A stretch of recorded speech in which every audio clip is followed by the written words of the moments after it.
Halo teman-teman, kembali lagi di video saya ya. Nah, kali ini saya akan membahas terkait dengan penyajian laporan keuangan entitas non-laba sesuai dengan interpretasi standar akuntansi keuangan atau biasa disebut ISAK 35. Nah, siapa di sini yang dari organisasi non-laba seperti yayasan, perkumpulan, yang biasanya ada sekolah, rumah sakit, LSM, perguruan tinggi swasta, dan lain sebagainya. Sudah pada paham belum nih dengan penyajian laporan keuangan yang sesuai dengan ISAK 35? Yuk simak pembahasan saya di video ini ya, jangan sampai terlewat.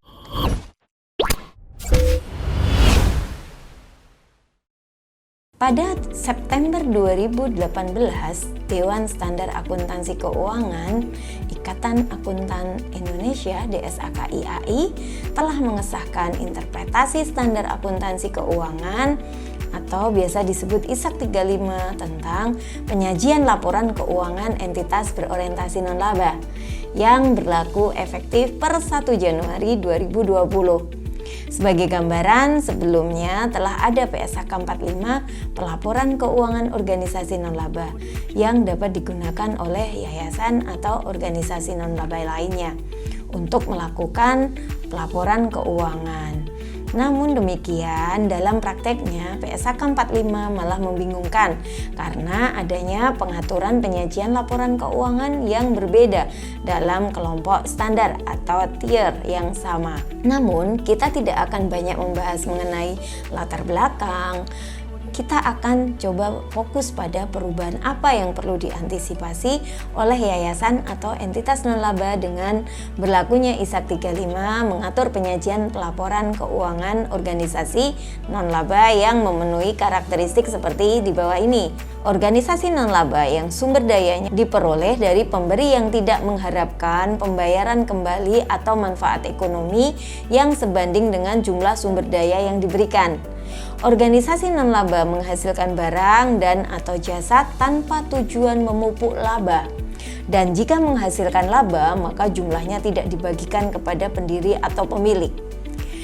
Tidak ada kepemilikan seperti umumnya entitas bisnis yang artinya kepemilikan dalam organisasi non-laba tidak dapat dijual, dialihkan, atau ditebus kembali. Atau kepemilikan tersebut tidak mencerminkan proporsi pembagian sumber daya organisasi non-laba pada saat likuidasi atau pembubaran organisasi non-laba.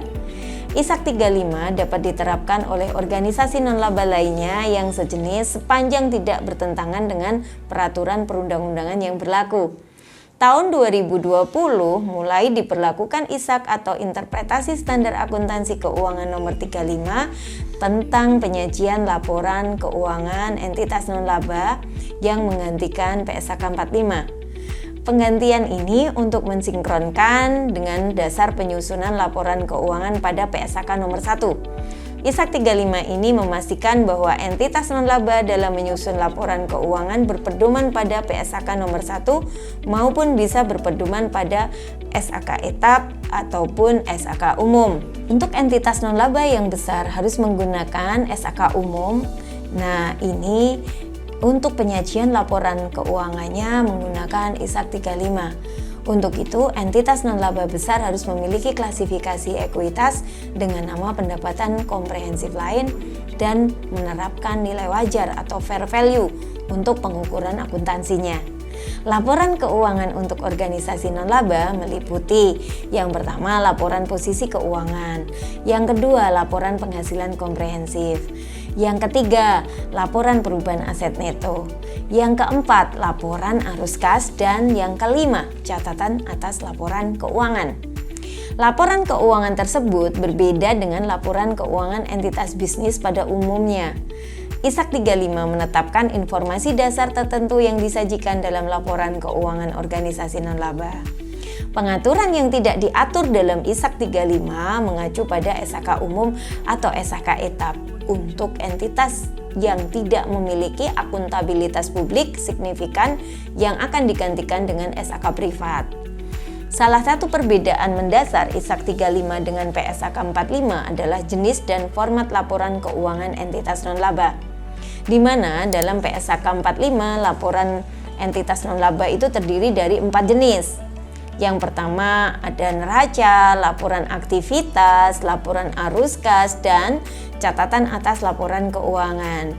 Sedangkan menurut ISAK 35, laporan keuangan entitas non-laba terdiri dari 5 jenis, yaitu laporan posisi keuangan.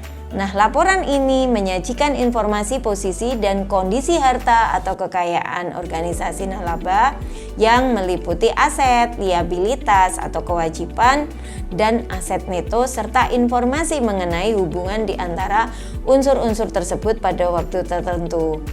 Selanjutnya, laporan penghasilan komprehensif. Nah, laporan ini menyediakan informasi mengenai yang pertama, pengaruh transaksi dan peristiwa lain yang mengubah jumlah dan sifat aset neto. Yang kedua, hubungan antar transaksi dan peristiwa lain. Yang ketiga, bagaimana penggunaan sumber daya dalam pelaksanaan berbagai program atau jasa. Yang ketiga, laporan perubahan aset neto. Istilah laporan perubahan aset neto adalah bentuk penyesuaian dari istilah laporan perubahan ekuitas pada laporan keuangan entitas bisnis. Aset neto dalam entitas non-laba diklasifikasikan menjadi 2, yaitu aset neto tanpa pembatasan dari pemberi sumber daya.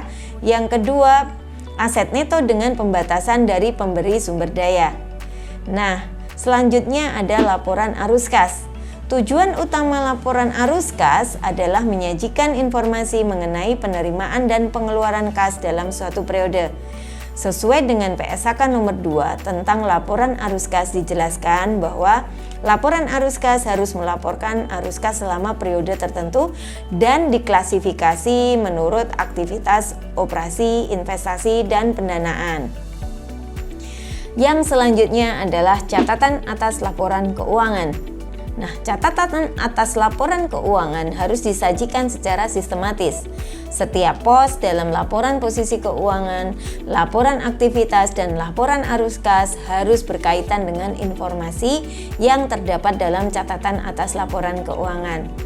Catatan atas laporan keuangan mengungkapkan yang pertama informasi tentang dasar penyusunan laporan keuangan dan kebijakan akuntansi yang dipilih, serta diterapkan terhadap peristiwa dan transaksi yang penting.